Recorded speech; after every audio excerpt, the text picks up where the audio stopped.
A big thank you to our sponsor, iFixit, who fights for your right to repair and makes really cool tools in the process. If you need to fix your phone, laptop, or even a vacuum, iFixit has thousands of parts, tools, and free guides. Mercury, Mercury Stardust. She's a beacon of hope in the darkest night. Mercury, Mercury Stardust. She'll teach you how to make it all alright. Hey there, hi, my name is Mercury, and I'm the trans Handy Ma'am. My pronouns are she, her, and I teach compassionate DIY. We're here to help renters, LGBTQIA members, and anyone who's feeling left out in the DIY space.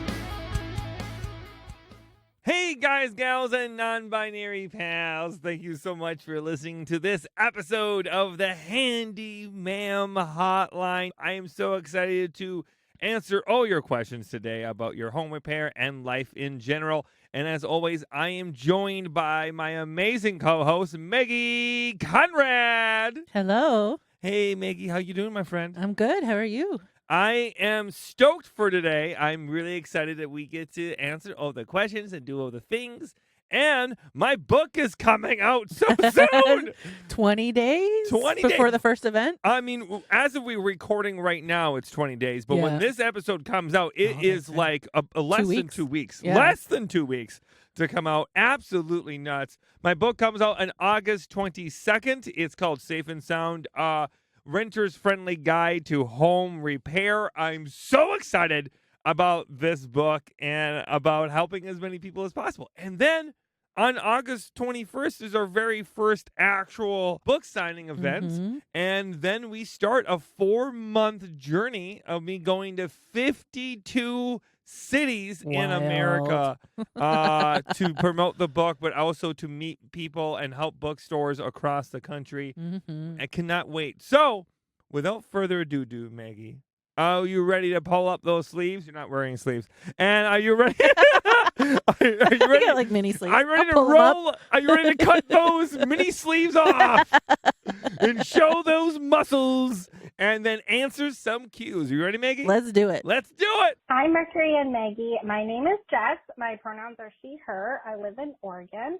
We bought a house about 4 years ago, and we've kind of been doing one project per year. 1 year was a new window, 1 year a water heater, so on. The house was built in the 70s, and I think it's changed hands every few years, so no one really ever took care of it as their forever home. So when Mercury talks about homes having generational trauma, I really connected with that as we live with the decisions of I don't even know how many past owners. So my actual question is, our kitchen has some pretty awful peel and stick flooring that's starting to peel up, and also the wall around the back door appears to be kind of crumbling apart. I'll send pictures of both, and I'm wondering what your opinion is on what is the most pressing project and what can wait another year or so. We don't have a cat, but I'll send you a picture of my dog for maybe some partial credit. Thanks so much. Have a great day. This is Jack. Oh, wow. What a great question out of the gate. I love when I can tell when someone's been a listener for a while, when they say things that I say all the time. Mhm. One of the things being generational trauma with old homes. If Yeah. you're a first-time listener and you don't quite know what they're referring to, I believe very strongly that homes take on Mhm. characteristics of each single homeowner, right? Every single decision, every single bad decision, every single good decision, regardless of what it is, that gets passed down from person to person to person to person who owns it or lives in it, the home, right? Mhm. And I think that generational trauma gets just thrusted onto these homes.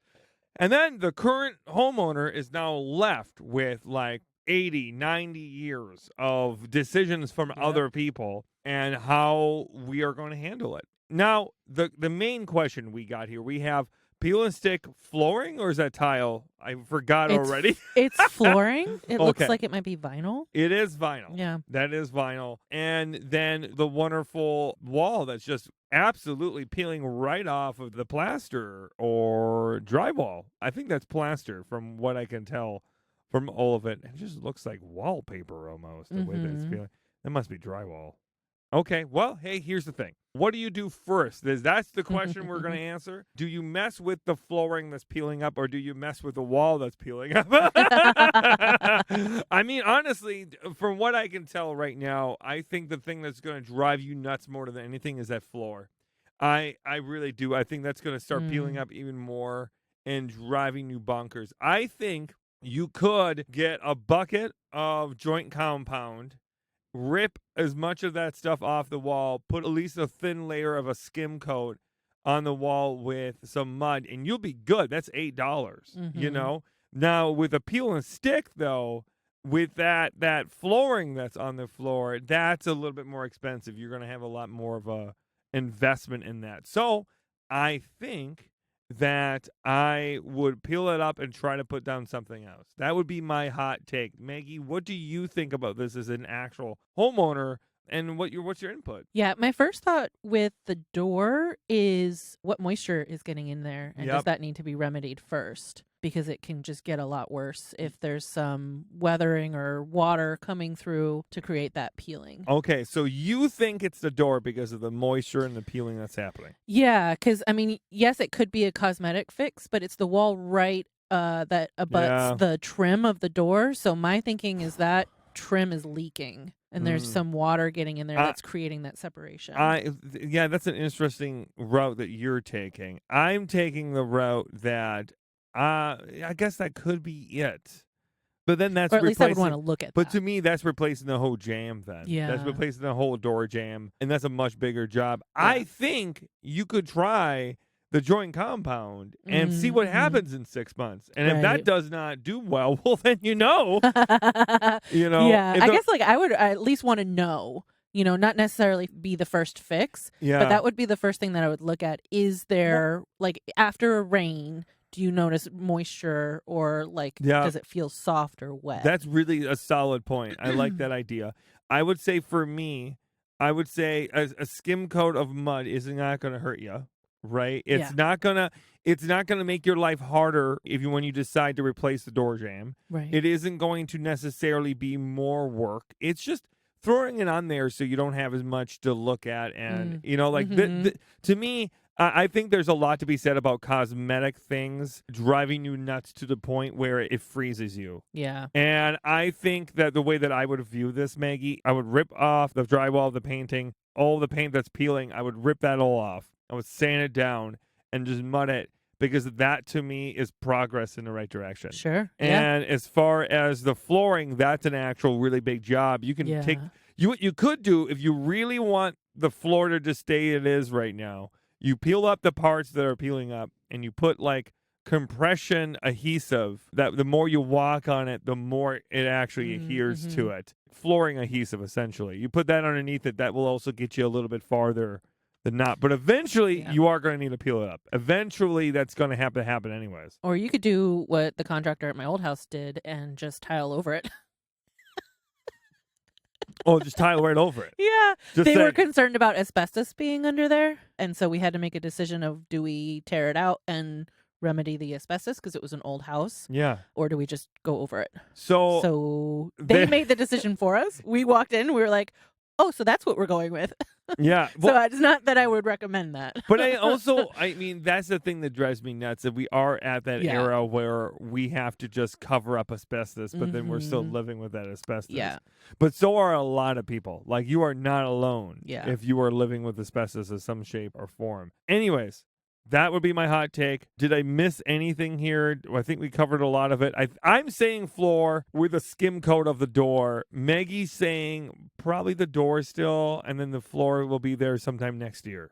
Is that what you're saying? Yeah, I would. That's what I would personally do. Okay. But I also So- see your perspective, and so it's really So I think this is really a personal take here. yeah. I think both are pressing. I really do. I think that here's the thing, with Maggie's point of it being, maybe that door is rotting, blah, blah, blah, blah, blah. I think when you peel up that flooring, you might not get the answers you want either. Yeah. Yeah. I'm Each just one saying, could have hidden secrets behind it. Yeah, and whenever you're doing any type of renovation, especially in older homes, Yeah. you're kind of rolling the dice a little bit. You're like, hey, I'm going to do this thing, and it's going to be a great weekend project. No, it won't. It'll be. There's always more to it than what you can see. I have spoken to many Victorian homeowners Yeah. over the years. We've been graced enough with their presence here on the platform and also just in person. And the thing that I hear the most from them is that, oh, yeah, no, that weekend renovation I was going to do, I've been doing for 5 years. 5 years. That's how it goes. Because, like, one thing will go wrong, and then all of a sudden you realize you got to spend $4,000 on that, and then you do that, and then you realize you got to spend another. They'll nickel and dime you. Yeah. And these projects can get out of hand really fast. So I've been there. yeah, for real. So never go into a project thinking it's going to end by Sunday morning or Sunday night. Don't do that to yourself. Psychologically, that just devastates you. Yeah. So I would say always assume that you are going to be doing a project for a month minimal and plan that out. And financially and all the things. And that will protect you psychologically. And if it goes worse each week that you're working on it, you can kind of adjust that timeline and be fair to yourself. Don't rush this stuff. You got to drink a lot of water and eat your 3 balanced meals. Plan for the worst, but hope for the best. Yes. Yeah. Okay. I think that was a good answer. Yeah. I feel pretty good about that. I think we're going to go to the next question. This is from Anna, she, her. I really hope you get a chance to read this. I've been a TikTok follower of yours for almost 2 years now and have honestly loved your content. I love that your videos empower us renters to making repairs around our house instead of relying on others. I'm reaching out to see if you could help my husband and I. We are renting our apartment right now, and it's been so frustrating dealing with unresponsive landlords. Our biggest issue is our bathtub drain. It has been stopped up for over a year, and we can't get anyone in to come and take a look. I know you don't like it, but my husband and I have tried everything. Handheld drain snakes, tub plungers, hot water, vinegar, baking soda, even Drano won't work. We've cleaned out the drain of any hair or yucky things and have made sure the interior drain stopper was still attached to the metal hook. But our tub is still not draining fast. Can you please help us or even give us a new tip to use? I'm definitely going to try to pre-order your book just to keep it on hand so we can figure things out ourselves while also supporting one of my favorite creators. Any and all help would be appreciated. Thanks again, Anna. Well, Anna, I'm going to say first and foremost, you put in there that I know you don't like it, and then you said all the things. I'm going to just throw this out there. I'm never going to judge anyone for doing what they have to do, like for sure. When you're desperate and you're in a bad place, Anna, you're going to do everything, and there's nothing wrong with it.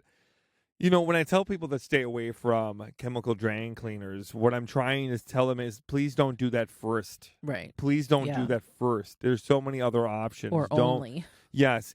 But there's a lot of good reasons why chemical drain cleaners would be the ones you would go. Mm-hmm. So Anna, I'm just going to go through all the things, okay? I know you've done all of them, but maybe there's something here and a combination of things here that I'm going to go through that you may not have caught, and maybe that will help, okay? So, Anna, I know you said you used chemicals. Did you use 100% pure lye products? And when I say lye, I mean L-Y-E. Now, the reason why we bring it up is because you mentioned hair clogs, right?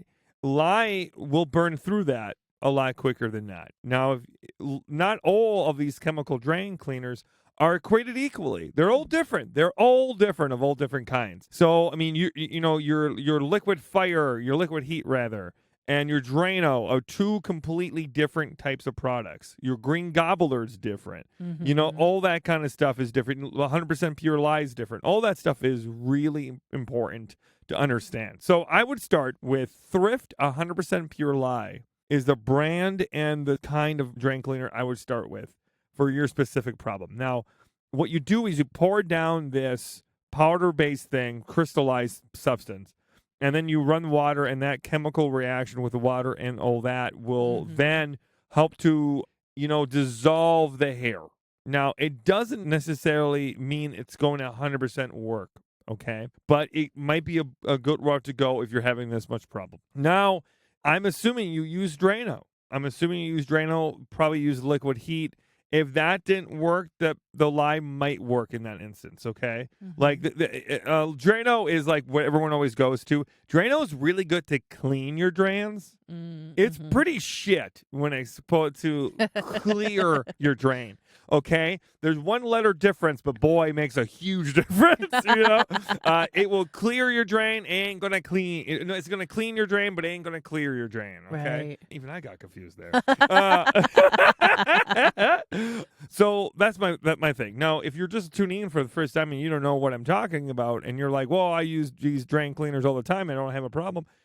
What happens is that they loosen up your clogs and they make mega clogs. That's the biggest gripe I have against them. I also think that if you use Drano all the time and you have cast iron pipes or you have any type of older piping, you might have problems where it burns through. I mean, if you talk to a plumber who's been doing this for 40 plus years and they've been working with cast iron pipes, they will tell you right now they've seen big ass holes, you know, created by Drano and other products like that just sit in one spot and burn through it because no one flushes water down afterwards, right? So those are the things to keep in mind. Now, all of that being said, I'm assuming you also did the plunger technique, right? They said they used a hand snake. They used a hand snake.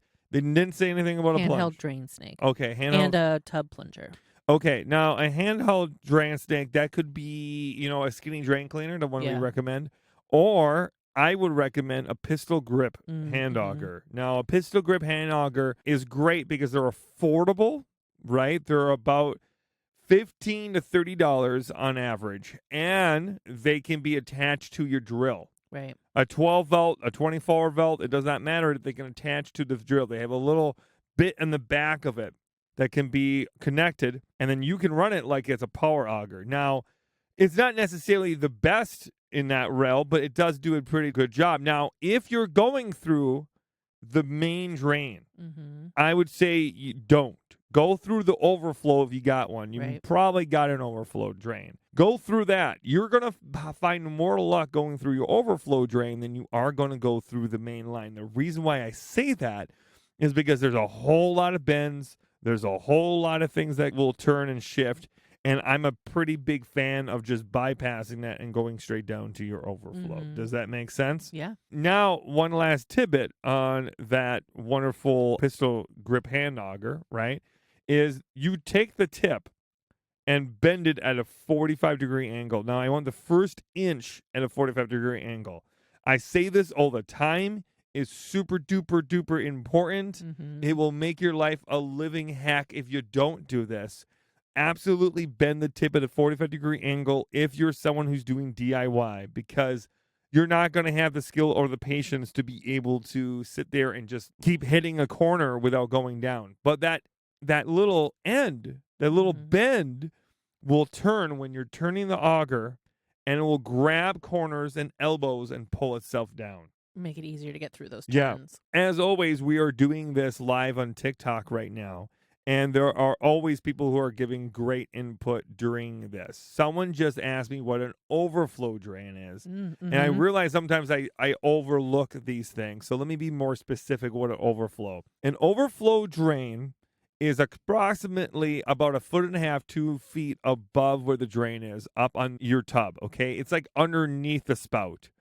It will look kind of like a circular thing. And then if you look underneath it, lay your head underneath that, you will see that there's no bottom to that cover. Right. And that is because when the water rises, it prevents your tub from overflowing, right? Hence, overflow drain, okay? And as it rises, it runs down in there. That overflow drain is connected to the drain itself. They're all connected. They go to the same home, okay? They both live together. They're roommates, okay? And all you're doing is taking the cover off and just throwing your pistol grip hand auger down in there and just rotating it out, and that will do it. Sometimes that is where your drain stop is, the little switch that you flip to stop your drain. Your lever drain or whatever the specific kind. It's in the book. But all that being said, those are the routes I would take. Now, here's the thing. It seems like you've done this. I'm gonna go on a limb and say you have a hand auger. I'm gonna throw it out there. You've done this. If you're using one of those flat hand snakes, those ones that have like a metal strap to it, and they have like they have a rivet at the very end that has like a little spiral. They look like a flat metal bar that's being rolled in. You know what I'm talking about, Maggie? Sure. Yeah. You can throw those fuckers out and never use those ever again. If you think if you're using that as an auger, don't. They're the biggest waste of money I've ever invested. I have 2 of them here at the shop, so I can tell people not to use those damn things. Sure. And the reason why is because the way that they rotate down. So an auger or a skinny drain cleaner is old cable that's coiled. So when you're rotating it down, that coil grabs and it can go up the coil. With the snake, the hand snakes, those ones that are flat and you just kind of like turn on the side and it goes down, they're usually like $10. People go to them because they're cheap. But they only have like maybe 1.5 inches of actual coiled wire there. Oh, sure. So to grab anything. They don't grab much. Yeah. And because they can't bend the tip at a 45-degree angle because of the way it rotates, they're hard to get down. Yeah. They're so hard to get down a drain. So I hate those damn things. I think I've had people stitch me in videos and be like, I got the auger, it's not working. And then they'll pull up this flat one. And I'm like, get that out of your hands. Throw it away. Oh, no. So if that's what you're doing, then I would avoid it. The other question you're going to get is what's the difference between a hand snake and a hand auger? And the thing is, nothing really.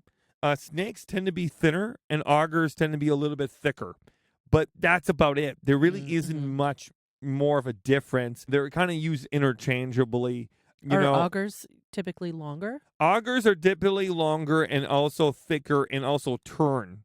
Where snakes kind of go straight down typically and are thinner. But, they're not necessarily the same, but everyone uses them as the same. Yeah. Do you know what I mean? This is why I never call the Corpus Skinny Drain Cleaner a snake, because it is not, by the very definition, a snake. It might be thin like a snake, but it's technically not. It's a coiled wire, so it's innately different. Because snakes are thinner. Yes, right? They're thinner, and also, to be honest, you never hear me say snake. Yeah. Because I don't want people to get confused and get a snake. Do you know what I mean? Yeah. I think drain augers are just more efficient, and honestly, people use the damn terminology interchangeably anyways. So, okay, I've said all that. That's all good. Now I'm going to throw out another one, though, okay? I believe that if you're having a really hard time, there is a wonderful little product out there that is an electric drain auger that I've had a lot of good luck with, and it's about $75, maybe $90.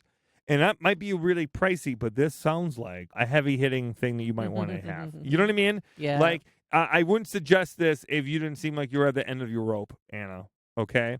So I would say you can go and get you something called a Polo drain auger, electric drain auger, and it's on Amazon. I think we'll put a link in my bio or something. Yeah, we're gonna add it to the Amazon on this episode. storefront. On this episode, yeah, I think Maggie, don't we already have that or no? I'll have to double check. I'll make Okay. sure it's in the storefront. Yeah, make sure it is, because it's not the best electric, snake in the world. I have one of the best electric snakes in the world, and that's a Cobalt electric snake. It's really expensive, $250. I super duper love that damn thing, but it's heavy and bulky and hard to use. But the Polo one is thinner, and it goes down and is much more flexible than a lot of other electric drain sinks. That may do the job. And, yep, there it is. Popolo. I say it wrong. I always say it wrong. But Matt just pulled it up for us. It's called Pop You Low. I was so far off, Matthew. You got the P and the O. Yeah, I got the P and the O, and that's about it.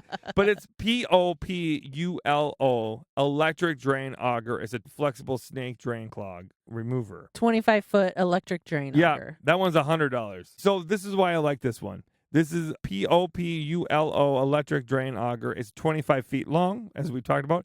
Ironically, snake drain. It says it right there. But it's cordless. I love that. And it's a 3/4 of an inch to 2-inch pipes. And that's going to be pretty goddamn good for you. That's Cool. going to fit most tubs and sinks.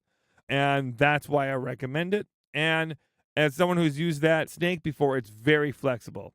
It's very flexible, and that makes it a lot easier to use. And 25 feet is the max of length I would go. If you can't get it at that point, then I think you need to call in a professional, and we need to get your landlord to actually do something about it. That would be my hot take, okay? And the last thing I will say is you can tell how bad the clog is if you run the water and it takes a minute to 2 minutes. It's pretty far down your drain. Mm-hmm. If you run the water and it almost immediately starts to clog and water starts rising up, well, then that's a pretty shallow clog somewhere. So that would be my hot take. Yeah. Okay, there you go. Those are all the things I say. If those things don't work for you and you are having problems still, then that's a hard conversation with your landlord, and then you should look up your tenant resources somewhere in town. Maggie, what's the name of the website that they can look up to see the tenant resources for themselves? Nolo.com, Nolo. They have a lot of legal resources by state for tenants. I highly recommend looking into that, Anna, and I really hope the best for you, and I hope that you can clear it out, And here's the thing. If you can't, in some states, you can pay a plumber to come over and to do the thing, and then you can charge your landlord. Now, that isn't every state. Mm-hmm. That is not every state, and you better have a bunch of stuff in writing before you do that kind of thing. Yeah. But that is something that could happen. Who knows? The book also has a resources chapter with links to tenant resources in every state. Well, we are really promoting that book to heavy today. Jesus Christ. It is coming out like 3 weeks. All that being said, I think we're going to move on to the next question. Anna, I give you my best, and I send you all my love. Let's hear the next question. This question is from Rose, pronouns she, her. Hello, my name is Rose. My pronouns are she, her. I appreciate all that you do and have given me the confidence to face maintenance stuff I thought I was impossible to do before. I'm a full-time mom to a special needs kiddo, and my partner works roughly 50 million hours a week, so I'm on the hook to handle most home repair projects. I'm okay with it because I'm a badass, but I have an exterior door that I'm scared of. Straight up terrifying. I replaced the original 1956 door while 7 months pregnant a few years ago with a basic wooden door because the old door had a big single pane of glass and I was scared about break-ins. But being pregnant and swollen like a balloon, 2 feet the size of watermelons, and exhausted, I only had the energy to put it in with a basic latch to lock. Think bathroom stall door type latch. The door has zero weatherproofing. There is a big gap around on 3 sides that you can see the sun through and feel the rain and ice through on stormy days. I think I need to replace it with a weatherproofed pre-hung door. Fucking terrifying. How do I measure? What do I measure? How do I handle the concrete wall the bottom half of the door is set into? Do I need to find a bunch of those little wooden shims I see carpenters level everything with? Where do I find a replacement door? I see them at Home Depot being circled by hairy dudes muttering about brick trim and mullions. Whatever the fuck those are. Help. Thank you for any advice you can give me in my time of need. P.S. I'm including pictures of my fluffball cat named Nyx. She is a goddess on earth, and we all bow before her. Okay, well, first of all, I love that storytelling. I was already loving this, and then the cat came and beautiful black cat. First of all, you got to put that cat to work. That cat just feels like that cat's a deity who probably has skills beyond your imaginable dreams. But all that being said, let me just say this right out of the gate: you are a fucking badass. Yeah. Jesus Christ, that is the fact that you know so much about this already really makes me feel like this is going to turn out good. Really makes me feel like you got this. Let me give you some reassurance here. First and foremost, that door you got in the back, if this is a temporary thing and you want just extra security to that door, this is where I would throw in the add-a-lock. This is where I would throw in your strike plate, put in 3-inch screws. I would, put in some type of stopper underneath your door so when a door flies open or something, it's not going to, it's going to help keep it in place and that kind of thing. And you can also put in temporary leather stripping right now for like $15. That's not going to be bad. You can get that, sticky weather adhesive stuff right now that's going to work. Now, all of that being said, I think that this is what I would do. They actually have exterior door jambs that you can get at every single hardware store in America. Okay. Here's the thing, and here's my hot take on it. I don't know if that's going to work for you. That door itself, that door frame it's probably going to be a unique size. And those all together door jambs and blah, blah, blah, blah, blah, blah, blah, blah, blah, blah. It's going to be harder. So I'm going to send you on a Google search that is going to make your head scratch. Okay. I'm going to suggest this old house. The reason why I recommend this old house is because you need some visual aids. Okay.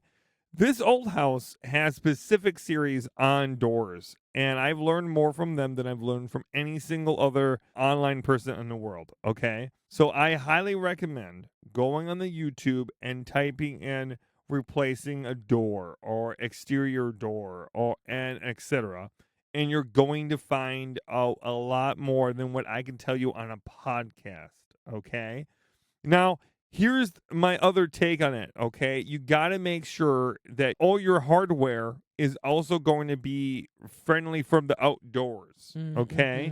Be really mindful of that. Everything you want to buy has to be exterior. Don't cut any corners with this, okay? And lastly, but certainly not least, if you need to, you can always cut down a door to fit the actual frame itself. Now, you say that you want to replace the whole frame itself. I can't remember. Is the frame itself rotting? Is that what? Yeah, they said there's holes and you can see the rain, like the rain gets through and the. Is that from the frame or is that from the door and not being? Oh, okay, I can see it now. Yeah. Okay, yeah. That's going. That's going. Yeah, then you want to replace that whole thing. It does look like it's a pre-manufactured door, I will tell you that. But all that being said, if you can find a pre-manufactured exterior door, that would make things a little easier. But they're not that difficult to do yourself. I would say on a scale of 1 through 10, they're probably maybe a 7. And you seem like someone who's going to be pretty goddamn good on this. So this old house is what I would recommend for your help. Yeah. We've done a couple of exterior doors ourselves, and it, definitely looking it up, because you will want some shims to help make sure that the door is level, because otherwise it won't shut properly. Yep. You're going to want some foam insulation to go in between the gaps, and then you'll want some trim to cover, the frame and where the hole is. The holes around the door are. Also, get yourself a door lift. If you're doing this all alone, get yourself a door lift. Also commonly known as a door jack. It is a little foot pedal thing that goes up and down, and it can hold the door up when you're doing all the work. Highly recommend if you're doing this work alone. Yeah, but I think Mercury's right. The visual aids will help, but it's doable. And I think she can do it for sure. Yeah, she's badass. Maggie really came in red hot with all of the installation and all the foam. That stuff is really important. But again, all that's going to definitely be in a visual aids from this old house. Yeah. And I recommend them because if you really like my style of teaching and you really like how I communicate things, this old house is kind of like a warm hug. You're gonna be in good hands. Okay. I hope that helps. I send you all my love, and you're gonna kick some major butt. Our last question here is from Sam, pronoun she, they. Hi, Mercury. I had a unique experience today where my partner may have loaded the dishwasher in a way that caused the upper spray arm to come off. In the moment, he thought he had broken it and was immediately crestfallen, thinking we would have to call maintenance and pay for the repair ourselves. Luckily, I looked closer and saw that it would snap back together without issue. But for that hot second, I felt so bad for my partner and all these unnecessary emotions they were going through. Do you have any advice on how to develop a better fix-it mentality?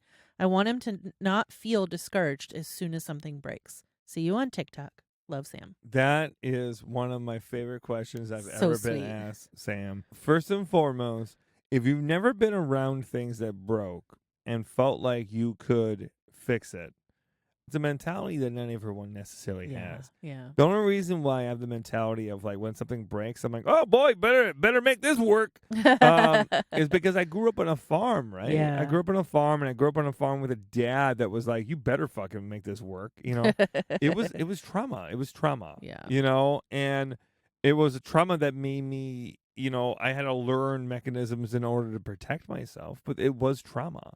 It sounds like, Sam, your partner may have similar routes. You know what I mean? It sounds like, where I felt like my response is, I'm going to do this. Their response might be, I can't do this. Mm-hmm. Do you know what I mean? And I think that does take a lot of processing. Yeah. And takes a lot of time to heal from. But I think you're on the right track, Sam. I think that you're already making a better nurturing home. Mm-hmm. You're letting them understand and see it. I also think for something like this, you probably couldn't have seen it coming. Mm-hmm. You know what I mean? Things break, you could never have seen it coming. But if we're talking about things that are preventative maintenance, you can see those things coming. You know, the back of your fridge, for example, trying to clean the coils, Mm-hmm. right? Making sure that all the lint is out of your washer and dryer, or your dryer rather, making sure that you're doing preventative maintenance in your sink drains, maybe using Drano to clean it out like we were talking about earlier. Mm-hmm. Maybe it was cleaning the filters for the AC. Those kind of things that get you going, that get you actively working in your homes. Maybe it's even changing all of the outlet covers Mm-hmm. and all the switch covers. All those things it's like building a muscle. Yeah. There's something that happens when you put a screwdriver in your hand and you tell yourself you're capable. Mm-hmm. And you don't need to start by putting a new alternator in your car. You can start by just, chipping away at this iceberg of emotions that are attached to this failure ideology, right? That makes you feel like that if something goes wrong and you're the cause of it, or you're the ignition that starts all of it, then you're this awful person. You're not. You're not. This shit happens to every single one of us. Even me as a professional, I break shit all the time. All the time. My spouse has an ongoing joke that I might be the handy ma'am, but I don't fix a damn thing in my own home. And they're not wrong. They're not wrong. I don't. If it ain't broke, I use it. Like if it's broke, I will just find a way to use duct tape and like work around it. God forbid I actually fix the thing. But all of that being said, I think a lot can be done by just putting a screwdriver in your hand and trying to actively get ahead of things. Maybe it's just cleaning the dishwasher out. Yourself, like cleaning it all around and make sure it's nice and spick and span. And those kind of things can really start making you notice things that might go wrong. Mm-hmm. And if you get a better idea and more aware of your surroundings in that way and connect with them in that way, it helps prepare you. Like, for an example, take everything out of your kitchen cabinets. Take everything out of your kitchen cabinet and clean everything, right? You may notice a crack or a missing cabinet latch, or you may notice a crack forming or a hinge loose screw or a hinge that needs to be loose. Yeah, all that stuff.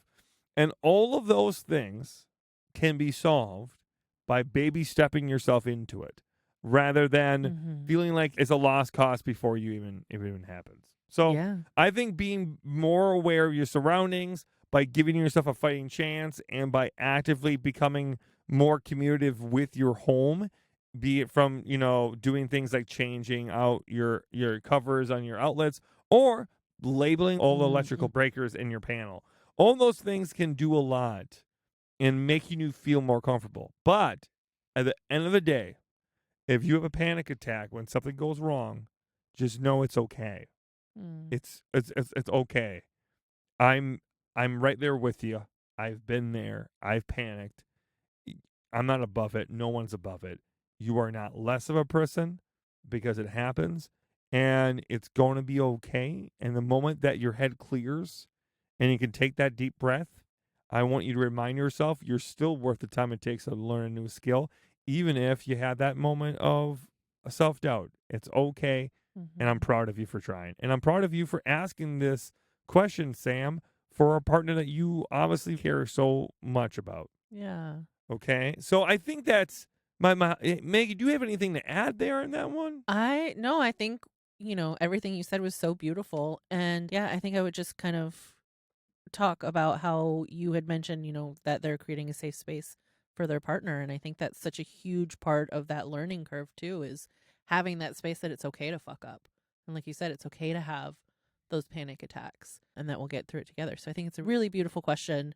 And, what a way to support your partner in that journey. So, I think we could all, do that for our loved ones a little bit more, creating that safe space. I send you all my love, and I wish you both very much the best. Now, this has been a wonderful episode of the Handy Ma'am Hotline. I want to say thank you to every single person who called in. If you heard us say things and you were like, that was so wrong, you can, first and foremost, you can write a letter to the White House. I don't want to hear it. Second of all, if you do want to actually give us a correction or an omissions, you can text us at this number. 608-205-8768. Or you can call the same number, and we will make sure that we play that correction or omission at some point when hell freezes over. Now, if you have your own questions and you have your own things that you would like to know about, you can also text us at exactly the same number, which is 608-205-8768. And someday Mercury is going to learn this number. You knew it for like a little bit. I knew it for like 2 episodes, and then instantly I forgot about it. But all that being said, we always want to hear from you. We love hearing from the audience. Heck, I'm going to be on the road in a few more weeks. If you want to just send in your voice messages and encouragement about me being on the road, heck, I won't be against that. I love hearing from you. And all that being said, my book is coming out on August 22nd. That's Safe and Sound, a Renter's Friendly Guide to Home Repair. We are hoping that we are going to be able to sell a massive amount still leading up to the actual book release. We're hopefully already at 50,000 by the time you're listening to this. Boy, that's a hefty goal. A hefty goal she put for herself. But we're going to try really hard. We're aiming to make this a New York bestseller, make sure that no one can refuse to listen to what the book has to say. Yeah. All that being said, remember, everyone, you are most definitely worth the time it takes to learn a new skill. Bye-bye. The theme song was created by Rhodey Walker. Questions were picked up by our production assistant, Ziggy. A big thank you to our executive producer, Basil. And this podcast was recorded and edited by Matthew Allen Haig. Thank you for listening. See you next time. If you enjoyed this episode of the Handy Ma'am Hotline, you can listen to an even longer version by supporting us on Patreon. If you support us on Patreon, $10 or more, you'll be able to get an extra long 30 to 45 minute section every single week. Isn't that amazing? More of me and Maggie. Wow! So thank you so much for all those who already support us, and you too can support us and listen to more on our Patreon. Thank you. Bye-bye. If you enjoyed this episode, please help us keep the pirate ship alive by supporting our sponsors, the wonderful iFixit. They fight for your right to repair and makes really cool tools in the process. If you need to fix your phone, laptop, or even a vacuum, iFixit has thousands of parts, tools, and free guides to make your life a little bit easier. So grab your hammer and nails and paint your nails if you want to. You're worth the time.